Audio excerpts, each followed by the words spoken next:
Oke, bismillahirrahmanirrahim. Assalamualaikum warahmatullahi wabarakatuh. Hari ini aku akan sharing tentang pengalaman aku ngafal di Baitul Quran Darut Tauhid. Yeay. Ya, sedikit cerita ya. Mungkin teman-teman juga ada yang mau ngafal, baru mulai ngafal. Aku itu baru mulai ngafal karantina, fokus untuk ngafal Quran itu setelah kuliah. Ya, setelah lulus kuliah itu baru mulai masuk pondok tahfiz. Jadi emang pengennya itu pas di kuliah, lagi skripsian itu pengen banget setelah selesai nyusun tugas akhir, pengen rehat dari dunia yang fana ini, pengen ngafal dulu. Dan alhamdulillah diizinin sama orang tua. Nah, aku itu mondok di Bandung. Ya, setahun emang pengen fokus mondok dulu sebelum kerja dan lain-lain. Mondoknya itu aku di dua tempat pas di Bandung. Pertama di Robani University. Nah, di Robani University atau nama lainnya Ma'had Quran Robani itu eh, cuma 5 bulan. Ya, aku di sana cuma 5 bulan dan Masya Allah dapat banyak hal juga di sana. Itu pertama kalinya setoran rutin sehari 5 kali, sehari 3 kali, pokoknya 3 sampai 5 kali. Em, karena emang targetnya itu setahun 30 juz waktu di Robani. Jadi emang ngejar sehari minimal 5 halaman. Masya Allah, awal-awal juga bingung ya untuk yang nggak pernah untuk sebanyak itu dalam sehari setorannya ya yakin gak ya bisa nggak ya bingung juga mempertanyakan juga tapi alhamdulillah Masya Allah gitu ya eh, sangat terseok-seok tapi bisa juga dan ketika bisa itu berasa banget bahwa yang bikin bisa itu bukan kita tapi ya Allah karena ya tahulah kita pasti eh, kapasitas kita mungkin nggak akan bisa dan yang bikin bisa itu ya Allah itu pertama kalinya ngerasain perasaan eh Masya Allah ya. Dan saat itu kalau teman-teman eh, mau tahu Mahat Quran Robani itu masih baru banget artinya masih masih dikit penghuninya masih dikit santrinya dia itu masih digabung sama anak kos jadi santrinya cuma dua dengan dua ustazah kebayang ya kayak private banget dia bener-bener Teh Putri gimana udah belum Teh Putri gimana ditanyain mulu setiap hari setoran nah jadi bingung kan kalau yang kayak galau-galau mau curhatnya ke siapa nah ya udah bener-bener ngerasa ketika nggak bisa ketika sendet ketika kenapa sih susah banget ngafal tuh ya itu curhatnya ya sama Allah gitu bener-bener ngerasa eh, ya Allah ini karena dosa ya Allah ini karena maksiat aku sama ini makanya susah ngafal tapi yang menarik adalah ketika makin ngerasa kayak gitu makin ngerasa ya ampun ampun ini susah ngafal karena dosa aku gitu-gitu ketika ngerasain kayak gitu dan ngakuin semuanya malah enak dan malah makin gampang iya asli jadi kuncinya ya itu ternyata memang semua penghafal Quran itu kuncinya adalah eh, bersihin dulu dosanya baru masukin Qurannya gitu jadi digerus abis dosanya digugurin baru kita isi dengan Al-Quran dengan ruh yang baru Masya Allah ya ya baru baru ngerasain juga baru paham dan seru seru banget baru awal ngafal di Robani 2 pekan ya bayangin 2 pekan baru dapat beberapa halaman dan eh, kebayang dong langsung dikasih sama Allah hadiah iya hadiahnya apa hadiahnya itu hati yang lebih tenang hati yang lebih lembut hati yang lebih enakan bahasanya itu apa maksudnya jadi baru 2 pekan ngafal, itu juga masih lupa-lupa ya, masih lupa-lupa, masih yang kalau di murojaah lagi tuh yang awal-awal ngafal udah, apa ya kemarin gitu, udah nggak lancar juga sebenarnya, masih ya masih petot-petot lah.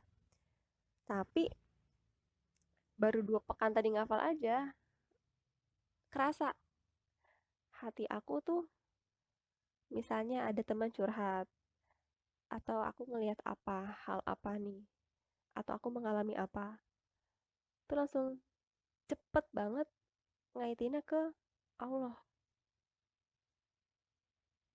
Iya asli, jadi eh, kayak waktu itu, aku inget banget malam-malam jam 10 malam, karena udah jamnya tidur ya di asrama, aku tidur. Tapi ada suara musik. Jadi ternyata memang gak jauh dari lokasi asrama aku itu ada apa ya, pesta musik, kayak acara festivalnya SMA terfavorit di Bandung. Salah satu SMA Burju yang memang ada acara musik, dan itu ngundangnya Hi-Fi, Tulus mungkin ya, pokoknya yang band-band yang aku suka. Ya dulu pernah suka ya sama band-band seperti itu. Eh, itu jadi rame ya, karena emang acara musik kan malam ya biasanya. Itu rame banget, dan aku di asrama itu di kamar diem aja terus nangis. Iya, jadi pas denger musik itu aku di kamar sendirian nangis. Nangisnya nangis apa? Nangisnya nangisin kayak gak nyangka gitu. Masya Allah, kok bisa ya aku ada di sini? Kok bisa ya aku ada di asrama tahfiz saat aku bisa aja ada di tempat musik itu? Aku mungkin aja lagi joget-joget, lagi menikmati musik seperti yang lainnya. Tapi kenapa ya hari ini, malam ini, aku dibuat terharu dengan Allah yang nakdirin aku ada di dalam asrama tahfiz lagi ngafal. Ah, ya itu jadi malam itu kontemplasi banget sih, jadi mikirin, ya Allah, indah banget ya takdir gitu. Itu yang aku rasain. Masya Allah. Nah, lanjut. Ceritanya berlanjut, eh, langsung ke DT. Jadi aku di Robani cuma 5 bulan. Lanjut ke karantina Tafis di Darut Tauhid Bandung, tempatnya Agim, namanya Baitul Quran. Nah, itu baru ikut program setahun. Nah, yang menarik adalah emang kenapa pengen masuk sana, Darut Tauhid, karena emang ngefans banget sama Agim. Aku ngikutin banget ya ceramahnya AA, eh, postingannya, Instagramnya. Jadi emang suka banget, emang pengen banget berguru sama beliau, pengen dapet ilmu tauhidnya, pengen lebih bisa manage hati gitu. Makanya pengen ngafal di sana. Karena ngerasa di, eh, ngafal cepet-cepet banyak, ngejar apa sih gitu. Ya walaupun nggak salah ya, karena selama itu menghabiskan waktu dengan Quran nggak ada yang sia-sia. Cuma untuk aku yang udah di umur yang segini, yang umur yang ya tidak anak-anak lagi ya, itu ngerasa aja gitu kayak eh Allah ngalokasiin waktu setahun dari setelah lulus, sebelum kerja dan lain-lain, cuma buat ngejar hafalan, cuma buat ngejar cepet-cepetan doang, cuma ngejar cepet kelar. Nah itu tuh ngerasa kayak, iya ya, masa gitu doang sih? Kayaknya gue bisa dapat lebih daripada sekedar ngejar hafalan deh. Dan bener, aku pengen banget dapat ilmu-ilmu Qur'aninya bahasanya. Katakanlah kalaupun aku belum, aku pengen 30 juz itu ya. Cuma katakanlah prioritas aku sekarang adalah aku pengen akhlak aku Qur'ani gitu. Jadi bukan cuma hafalannya di otak, tapi aku pengen aku dapat apa nih, pengalaman apa, ibroh apa, nilai apa dari pengalaman aku ngafal Quran ini. Jadi nggak cuma dapat sertifikat nih 30 juz gitu doang. Makanya akhirnya memutuskan untuk ke Darut Tauhid. Nah, di Darut Tauhid pas banget ya Allah. Aku tuh kayak ngerasa doaku dikabulin. Doaku semua dikabulin di Darut Tauhid. Tadi sesuai dengan apa yang aku minta. Aku pengen dapat lebih dari sekedar hafalan. Pengen gak sekedar ngafal, pengen dapat nilai-nilai lainnya, dapat ilmu kehidupan di sana. Dan satu hal yang menarik, eh, satu di antara banyak hal yang menarik di Darut Tauhid adalah di tempat aku ngafal ini, di Baitul Quran, itu metodenya mungkin gak macam-macam. Kayak misalnya kan ada yang metode otak kanan lah, metode gerakan dan lain untuk ngafal ya. Nah kalau di Darut Tauhid ini metode ngafalnya gak neko-neko. Tapi kalau ditanya emang apa metodenya? Metodenya itu menurut aku adalah menghafal Quran dengan cara akhlak Qurani gitu. Jadi cara menghafalnya adalah dengan kita belajar untuk berakhlak Qurani.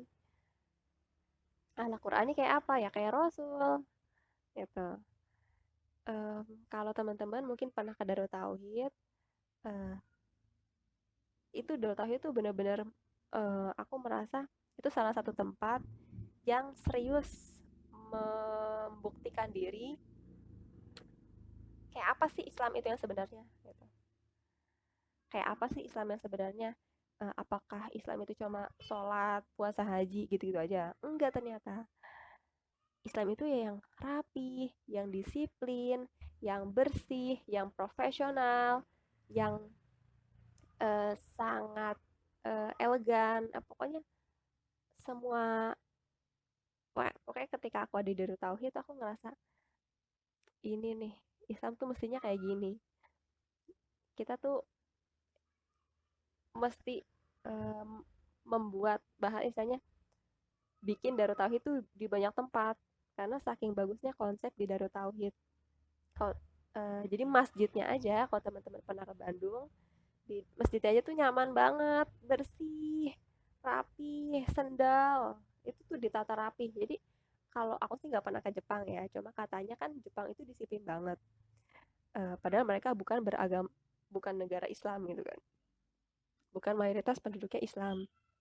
Nah, aku ngerasa di Darut Tauhid ini nunjukin bahwa Islam juga bisa lebih dari Jepang sebenarnya gitu.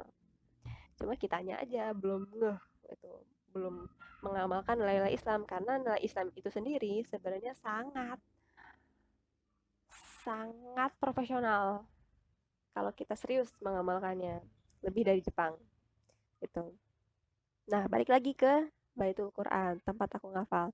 Di sana kita benar-benar dituntut mungkin targetan enggak harus kayak setahun 30 juz enggak harus.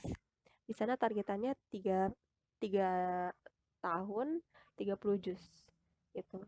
Jadi sehari kalau dihitung itu cuma satu halaman setorannya itu. Untuk targetan mereka nggak terlalu ngejar. Tapi di sana yang difokuskan, yang diutamakan adalah akhlak para santrinya. Bagaimana ustadz ustazah di sana, AA juga AA Gim itu turun tangan langsung untuk memastikan bahwa akhlak para penghafal Qur'annya itu sesuai dengan apa yang mereka lisankan, apa yang mereka baca tiap hari. Dan jadi kayak misalnya kita diajarin untuk BRTT. Di sana ada budaya namanya BRTT. Bersih, rapih, tertib, teratur. Sendal itu bener-bener ditata. Bahkan lemari untuk aku yang nggak pernah eh, apa ya, nggak concern ke hal itu, lemari aja diajarin. Cara ngelipet baju itu diajarin. Nata warna baju dari warna gelap sampai ke terang itu diajarin. Maksudnya itu kan hal kecil ya, tapi benar ketika kita eh, memperhatikan hal itu, nunjukin jadi berasa kayak ih iya ya keren ya ternyata ya memperhatikan hal-hal yang kecil-kecil itu sangat keren gitu. Jadi kelihatan rapi banget, profesional banget kayak Jepang asli gitu. Jadi kayak sampah sekecil apapun buang gitu. Jadi mau sampah itu punya siapa, bekas apa, kalau kita lihat, kalau kita bisa ambil, kita bisa nolong, ambil, kita buang sendiri. Itu kasur mesti rapihnya tuh nggak ada lecak-lecakan yang lekuk-lekuk itu tuh nggak boleh. Kalau nggak ntar dihukum, ditegur gitu lah.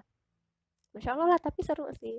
Untuk aku yang masuk eh, ke pondok tahfiz di umur aku yang segini, aku ngerasa setiap rules, setiap aturan yang diberlakukan di sana, eh, aku siap menjalaninya karena aku udah tahu kan, udah paham.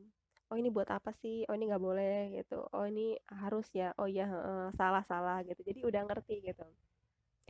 Eh, Walaupun di sana umurnya heterogen banget ya. Ada yang paling kecil itu lulusan SD, artinya umuran kelas 1 SMP sampai 25 tahun.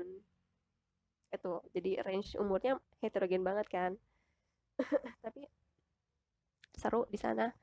Pokoknya kita dibikin em, bijak, dibikin untuk ya udahlah umur masalah angka, yang penting kita sama-sama belajar untuk dewasa bareng, sama-sama saling nolong, sama-sama em, saling bantu untuk bisa eh, sama-sama akhlak Quran gitu.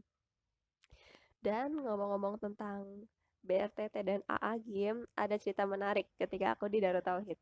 Banyak banget sebenarnya cerita menarik, cuma ini salah satunya. Jadi AA Gym itu pernah marah sama santrinya. Pernah marah-marah sama santrinya. Dan itu aku coba teman-teman pasti yang nonton ceramah AA Gym taunya AA Gym lembut, baik, pokoknya ngomongnya tuh juga ya Sunda pisan ya, halus gitu. Ya memang kenyataannya seperti itu. Cuma ada sisi ketika beliau marah dan aku ngeliat langsung ya, ya Allah, AA marah kan, takut ya, takut, deg-degan, feel guilty. Ya pokoknya eh, gak pernah aku duga sebelumnya. Nah marahnya kenapa? Pengen tahu? Marahnya itu jadi suatu ketika kita lagi halakoh Quran, para santri ini sama ustazahnya halakoh Quran pagi. Eh, Startnya itu jam 6 mulai halakoh biasa, ziyadah atau nambah hafalan biasanya sampai jam 7. Nah setengah tujuh itu AA datang, kita masih halakoh kan, belum bubar karena sampai jam 7 halakohnya. AA datang setengah 7, kita masih ngafal aja. Jadi pas AA datang kita AA dengan kondisi masih megang Quran dan masih posisi ngafal masing-masing, tahu lah ya kalau yang pernah ngafal posisinya kayak gimana. Kayak nyebar-nyebar nyari tempat nyaman. AA datang, gitu aja. Lagi pada ngapain? Lagi ngafal, masih halakoh, gitu kan. Oh iya, itu apa? Itu AA nunjuk sesuatu. AA itu nunjuk selembar daun. AA nunjuk selembar daun. Jadi ada daun yang angin nih mungkin ya, angin jatuh aja tek di atas rumput dan itu mencolok emang. Nah terus ada beberapa santri yang di situ yang diajak ngomong sama AA bilang, oh iya A, kita belum piket, soalnya masih halakoh. Piketnya nanti abis halakoh jam 7. Hmm, nah aku aku inget kejadiannya banget. Eh, Ya intinya setelah itu AA langsung, mana santri kumpul semua, kumpul, karena kita masih nyebar kan. Nah, saat itu langsung disuruh kumpul, kita ngumpul semua kan. Kenapa kenapa kenapa gitu kan, kita pada panik. AA nggak suka ya kalian tuh menghafal Quran, tapi kenapa tidak menjaga tempat ini dengan sebaik-baiknya akhlak penghafal Quran. Tempat ini tempat wakaf, banyak diamanahkan kepada kita. Seharusnya teman-teman jaga. Untuk beberapa yang mikir, pasti mikirnya kayak, eee, "Apa sih, kan cuma daun," gitu kan, entar juga dipiketin. Nah, intinya bukan di sana. Intinya adalah justru karena itu hanya selembar daun, seharusnya langsung aja diambil karena nggak butuh energi banyak dan nggak butuh nunggu untuk piket dulu kan, untuk ngebersihin daun itu. AA bilang, "Tahu nggak kenapa mesti BRTT? Kenapa setiap sampah kecil aja tuh mesti kita ambil? Sendal miring dikit harus kita lurusin. Ada yang gak bener, maksudnya ada yang pating kerawel ganggu-ganggu dikit, kalau bisa kita rapihin saat itu juga. Itu melatih kita untuk bisa peka sama hal-hal kecil. Kalau kita peka sama hal kecil, kita akan peka sama dosa sekecil apapun. Kalau dosa kecil aja kita peka, dosa besar berani nggak ngelakuin? Enggak kan seharusnya. Nah, itu filosofi yang pengen AA ajarin ke kita. Kenapa harus BRTT banget gitu. Dan AA tuh bilang, orang yang eh, buang sampah sembarangan atau nggak menjaga kebersihan itu menunjukkan 7 hal. Aku lupa-lupa ingat ya, semoga ingat. 7 halnya itu apa? Yang pertama tadi, orang yang suka sembarangan dengan lingkungannya, buang sampah atau ada sampah tapi biasa aja, nggak dibenerin. Yang pertama, dia males. Pasti ya. Ah, males ah, cuma gitu doang. Ah, males ah, ntar aja yang lain. Ah, males ah, eh, apa, nanti aja, jangan sekarang. Tuh. Pertama, males. Yang kedua, nggak bertanggung jawab. Ah, itu paling sampah orang, bukan sampah gue. Dia aja yang tanggung jawab. Nah, seharusnya kita buang sampah aja. Mau itu punya siapa. Terus, eh, apa ya, tidak tahu malu. Kita ngafal Quran, tapi ada sampah kayak gitu, terus kita biasa aja. Berarti kita nggak malu dong. Ya, aku nggak tahu pendapat teman-teman, tapi ketika A ngomong gitu ke aku, tuh kayak langsung merasuk gitu ya. Ya Allah, iya, aku tuh langsung ngerasa malu banget saat itu ya. Walaupun bukan aku yang buang daun ya, nggak boleh ngeles. Pokoknya walaupun saat itu bukan aku yang diajak ngobrol langsung kan, aku mah di mana, aku mah jauh gitu yang ngeliatin AA ngomong kayak gitu. Cuma berasa banget AA ngomongnya di depan aku gitu.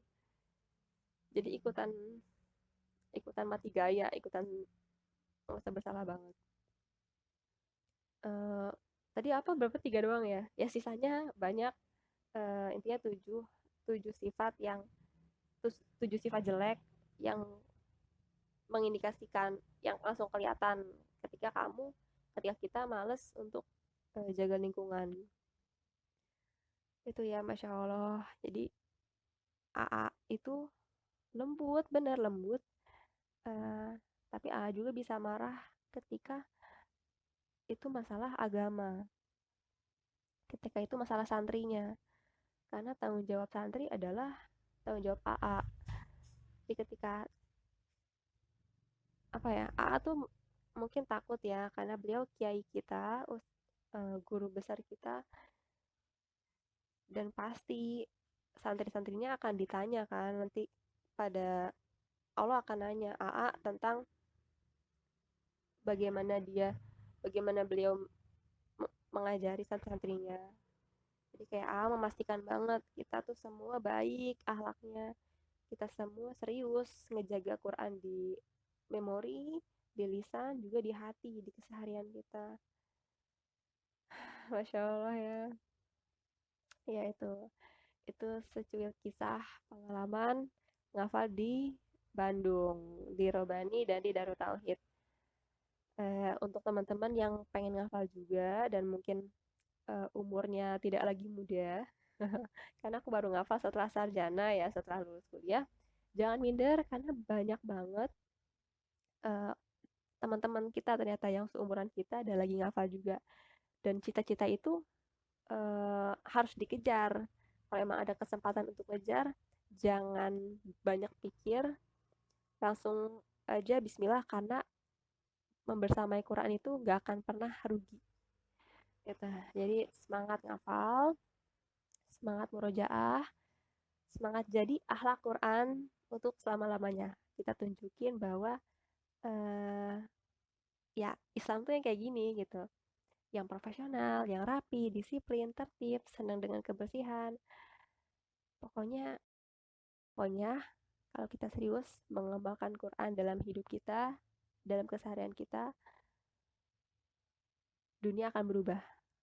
Kalaupun dunia besar ini nggak berubah, minimal dunia kita berubah. Oke, semoga manfaat. Wassalamualaikum warahmatullahi wabarakatuh.